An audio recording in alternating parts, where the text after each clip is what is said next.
So the Warriors, they were in action last night, their first game without Steph since his injury against Boston. So let's see how that played out. Remember, they also would lose Draymond Green in the third quarter. Watch this, jawing with the ref, and gets his second technical, and he is tossed from the game. You can see he's still chatting as he leaves the court. Klay Thompson saying, all right, bro, Might as well enough. get your money's worth. Might as well Back get your to the money's worth. If locker you're already room. gone, They get your gonna money. get him. But this was wild. Let's go ahead to the fourth quarter. Misses the three.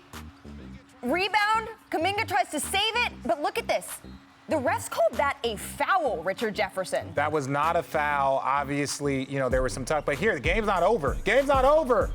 Looney, again, another foul called there. I don't know if we call those makeups, but this was a foul. They're holding each other. They're in a scrum, but that is a foul. That is 100% a foul. Here is what Steve Kerr had to say about that. I thought the two fouls at the end were bizarre fouls. I don't know how those calls can be made. Both of them, one that went for us, one that went against us. I don't understand how we can decide the game based on plays that have nothing to do with the game. All right, so Jakob Poeltl on the line. He made his first to tie it. Second free throw here.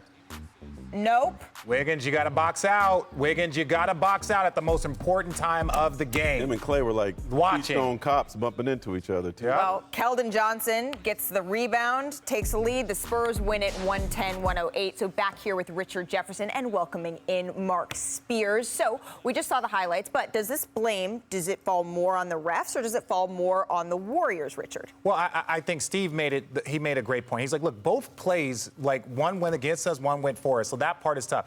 But I will say this, and Draymond and I have a good relationship. My thing with Draymond is that without Steph on that floor, you have to be even more cautious of your fire. He's got an amazing fire. He's got an amazing passion that has been missed. But here you have to understand you don't have a window. So if you get this second technical, that fire now becomes a problem. And so for me, I think this was more about Draymond making sure down the stretch he's back on the court, keeping his cool, because especially without Steph. Well, if Wiggins makes the two free throws, this is a moot point, right? And I give Looney, the Larry Smith of today for the Warriors, credit for, everything. He's doing all the dirty work, but you got to be careful. The ref just called a ticky-tack foul, so what he did gave him an opportunity to make a make-up call for the Spurs. Yeah. And then on the other end, you got the two players bumping into each other, not boxing out right. So I don't blame the refs. The Warriors were in a position to win, and they blew it. But you also, what are your thoughts on Draymond understanding the position that he's in right now? Because you say if Wiggins doesn't miss those two free throws, but if you have Draymond on the floor, you have maybe you're not in that spot. Maybe you're up by 5 and those free throws he don't has even to matter. remember now that time is of the essence. Yep. They have a real small margin of error, if any. So, no, I'm sure Draymond looking back, it's kind of like what happened last season. They can't afford this anymore. Absolutely, because this is one of those games where they could look at it and say, was this the one where we ended up slipping in the standings? Because it's just a matter of just little things at this point. Thank you for watching ESPN on YouTube. For live streaming sports and premium content, subscribe to ESPN+.